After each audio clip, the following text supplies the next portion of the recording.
Alhamdulillah wassalatu wassalam ala rasulillah sallallahu alaihi wasallam wa ba'du. Ma'asyiral muslimin, hamba-hamba Allah yang kami muliakan, saya masih ingat pada tahun 2006 gonjang-ganjing dakwah saya di Payakumbuh dan Sumatera Barat mulai goyang dan goncang. Kemudian pada tahun 2008 pada akhirnya saya boleh dikatakan tutup buku di Payakumbuh. Tapi terakhir saya ingat apa kata Buya Hamka dalam buku yang beliau tulis pribadi. Orang Minang tidak akan pernah besar kalau dia tetap di negerinya. Kalau dia lepas dari negerinya, dunia akan kenal dia. Minta maaf, bukan apa-apa. Bacaan itu terakhir menjadi hayatan bagi saya, bukan mencari besar. Tetapi pada kenyataannya memang orang Minang di luar ternyata lebih mudah diterima oleh orang dibandingkan di dalam negerinya sendiri. Kaum muslimin, hamba-hamba Allah yang kami muliakan, Ustaz Zulkifli yang tampil di depan Bapak Ibu sekarang saya rasa tidak asing lagi, tapi mungkin masih dengan image yang dulu. Ini adalah Ustaz teroris. Ustadz yang diisukan sebagai Ustadz teroris ini sekarang sudah menjadi guru tetap di Mabes TNI Jakarta. Hadir. Sudah menjadi guru di beberapa Kapolda, sudah mengundang resmi dan memberikan kajian kepada jajaran kepolisian sampai ke tingkat jenderal-jenderal di pusat. Beberapanya sudah menjadi sahabat saya. Dan dari sana bocoran banyak tentang Indonesia. Saya akan ceritakan sebentar lagi.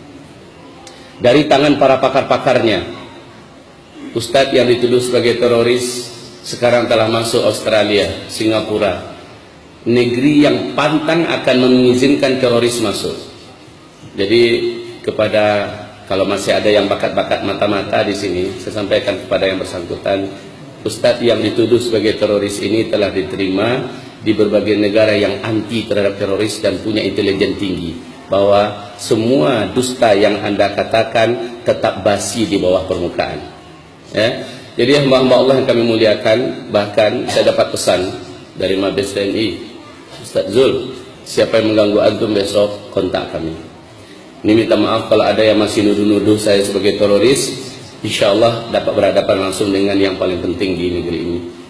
Hamba-hamba Allah yang kami muliakan, beberapa tokoh jenderal kita, termasuk yang masih purnawirawan yang masih aktif, mengabarkan tentang Indonesia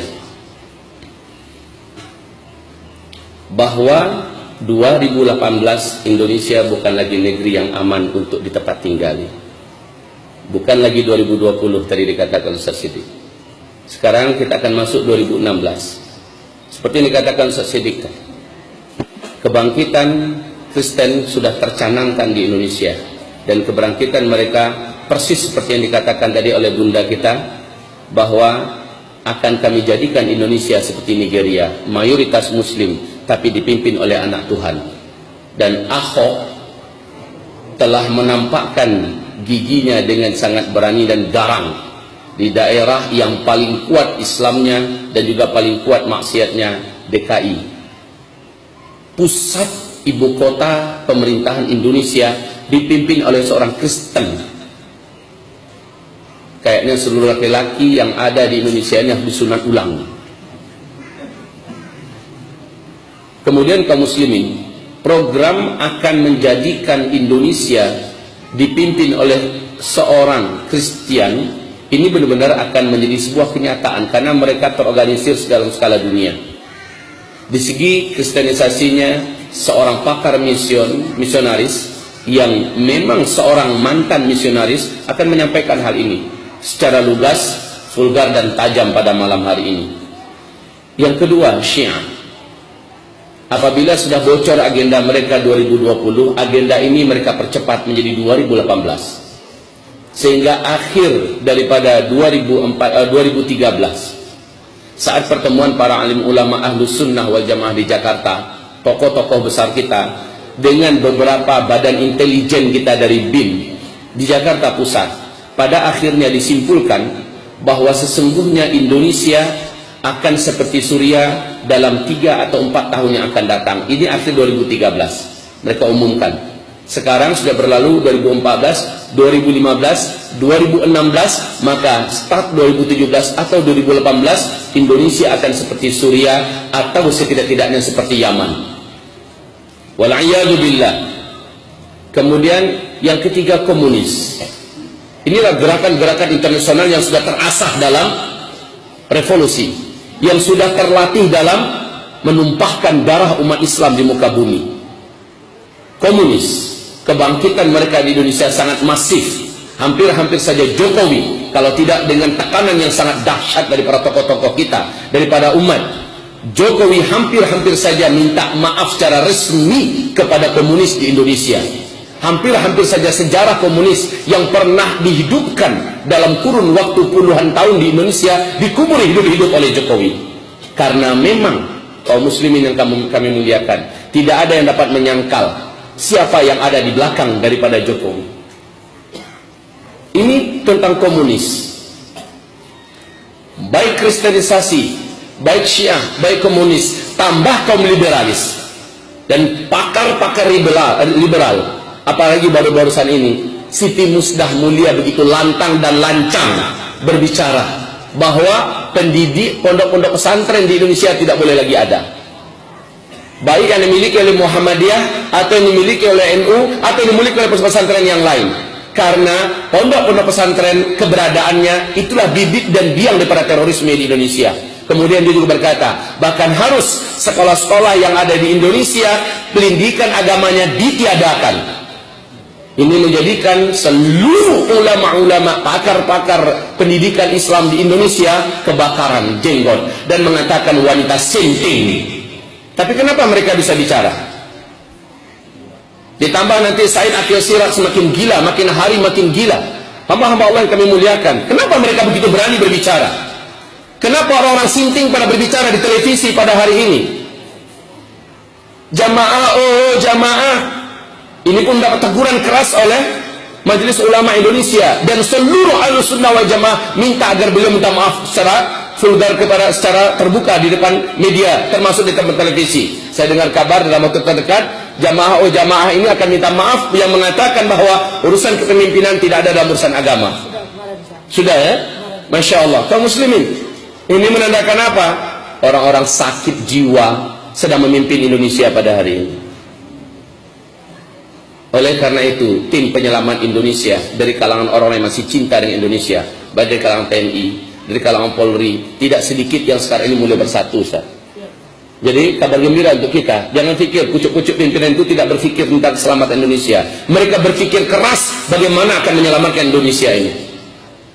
Bukan hanya para alim ulama yang bergerak bersatu sekarang, tetapi juga dari kalangan TNI dan Polri sudah mulai merapatkan barisan antara satu dengan yang lain. Maka rasanya Payakumbuh dan Sumatera Barat jangan ketinggalan kereta lah. Jangan hanya gara-gara satu PKS, satu Ikhwanul Muslimin, satu Persis, satu Muhammadiyah, satu ANI, lalu tidak mau merapat saf antara satu dengan lain. Itu sudah tidak laku lagi. Saya di Australia, Pak, Masya Allah, Masya Allah, kaum muslimin. Saya lihat saudara kaum muslimin kita pedulinya luar biasa dengan Indonesia ini. Saat kedatangan kita ini, baik yang HTI-nya, baik yang PKS-nya, baik yang lain-lainnya, pada mendengarkan bagaimana perkembangan dan nasib Indonesia kita akan datang, mereka serius memikirkan Indonesia. Kalau kita memikirkan Indonesia dan memikirkan nasib bangsa dan memikirkan anak-anak muslim kita di masa yang akan datang, beberapa tahun yang akan datang, Indonesia akan negeri terpanas di dunia, mengikuti Timur Tengah berikutnya. Kita tidak menginginkan, tapi mereka menginginkan. Kita tidak suka keributan, tapi mereka menyalakan keributan. Kita tidak suka perang, tapi mereka menginginkan perang. Dan umat Islam paling anti diajak perang. Tapi kalau sudah diajak perang, pantang untuk mundur. Mereka akan lihat bahwa umat Islam ini pantang kalah kalau sudah perang. Mereka akan ulangi sejarah kotor seperti yang Rusia lakukan di Suriah pada hari ini. Kebodohan nyata. Ulama-ulama dunia mengatakan Rusia akan menguburkan kembali. Mereka akan kirimkan 15.000 bala tentara daratnya ke Suriah. Itu akan menjadi kuburan massal mereka berikutnya setelah dulu di Afghanistan. Kaum muslimin, mereka akan ulang di Indonesia. PKI, coba buat. Kaum muslimin Ahlus Sunnah wal Jamaah menuju kemenangan sekarang di Yaman. Mereka akan buat di Indonesia. Coba buat. Mereka sudah hampir di kalang tanah hari ini di Suriah. Coba buat di Indonesia. Coba buat. Ahlus Sunnah wal Jamaah. InsyaAllah ta'ala. Ada. Kita ada. Payakumbuh akan menjadi salah satu basis terkuat di Sumatera insyaAllah. Bila kita bangkit bersama-sama. Allahu Akbar. Baik kaum muslimin, hamba-hamba Allah. Kita anti perang. Kita anti keributan. Tapi kita pantang untuk diganggu. Saat sudah terganggu, coba saja lihat. InsyaAllah ta'ala, saya yakin Bapak Ibu, walaupun sholatnya masih bolong-bolong, kalau Islam ini sudah diganggu, pasti akan terbakar gairahnya, akan terbakar amarah dan cemburunya. Betul apa tidak? Baik Bapak Ibu, pada akhir daripada majelis ini, karena agenda dakwah ini begini besar, sementara energi dakwah ini adalah umat langsung, kita tidak disuplai oleh seorang khalifah.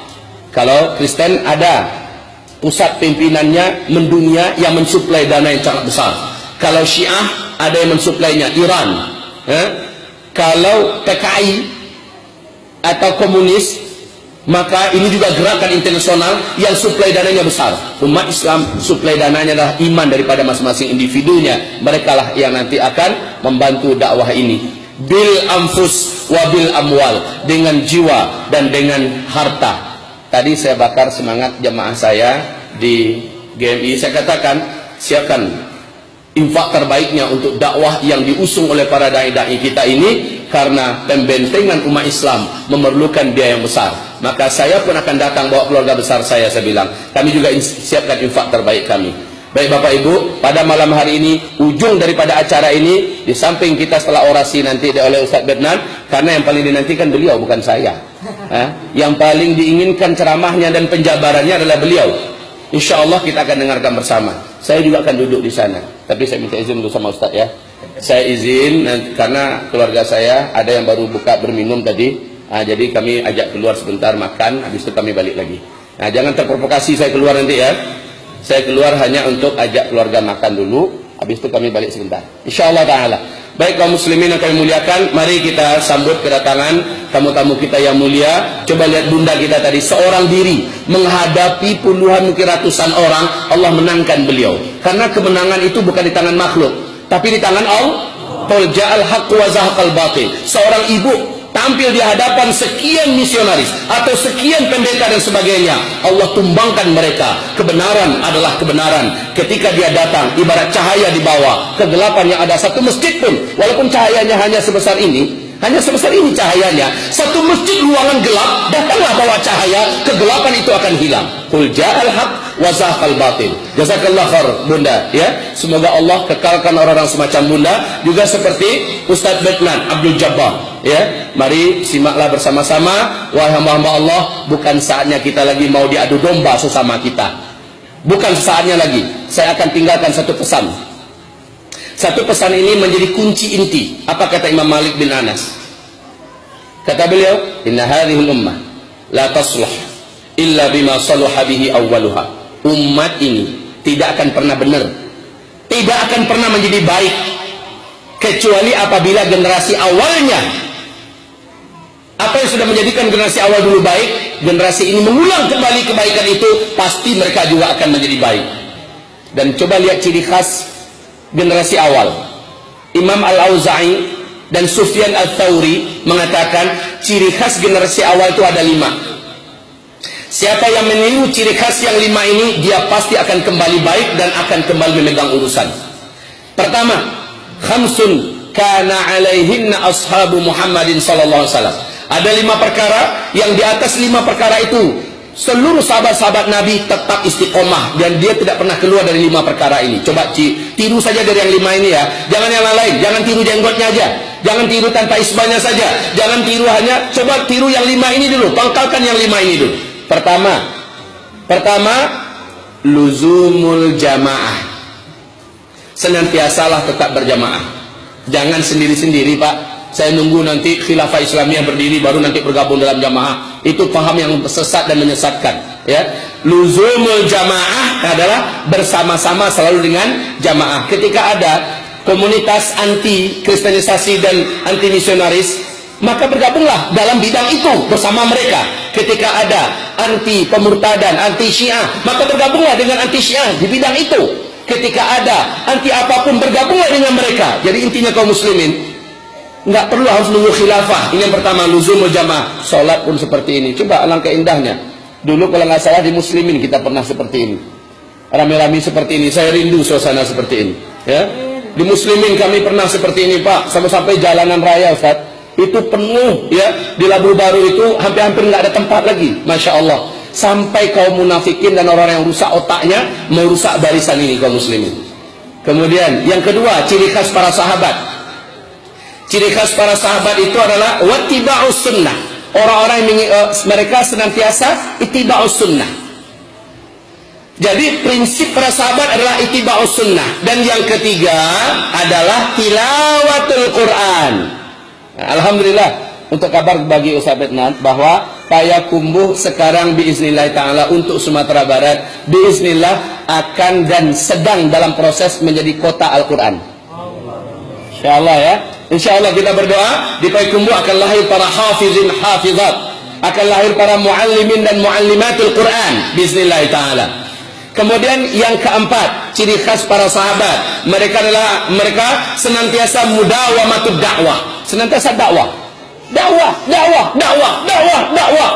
Kerjaan dakwah bukan hanya kerjaan ustaz. Kerjaan dakwah adalah kerjaan setiap individu muslim. Asal dia muslim, wajib dakwah. Bagaimanapun caranya, pasti bisa. Dan yang terakhir adalah wal jihad fi sabilillah. Nah ini, yang terakhir ini jangan kita yang mancing-mancing ya. Allah yang akan bukakan pintunya. Tuh musuh-musuh Islam sudah sepakat ingin menyalakan Republik Indonesia ini menjadi negara yang terpecah-pecah, dan umat Islam akan tampil kembali menjadi para peniru para sahabat. Wal jihadu fi sabilillah. Allah yang bukakan rezeki itu kepada kita. Nggak usah lihat Suriah, nggak usah lihat Palestina. Kita akan bantu mereka dengan doa, dengan harta. Tapi Indonesia sendiri akan Allah bukakan ladang jihad itu tidak lama lagi insyaallah taala. Jadi Bapak Ibu yang kami muliakan, demikian dari saya. 5 inilah ciri khas para sahabat. Istiqomahlah di atas yang 5 ini. Siapa yang meniru mereka, dia berhak masuk dalam surat At-Taubah ayat yang ke-100. Silakan dibuka nanti surat At-Taubah ayat 100. Wabillahi taufiq wal hidayah. Nastaghfirullahal azim li wa lakum wa la haula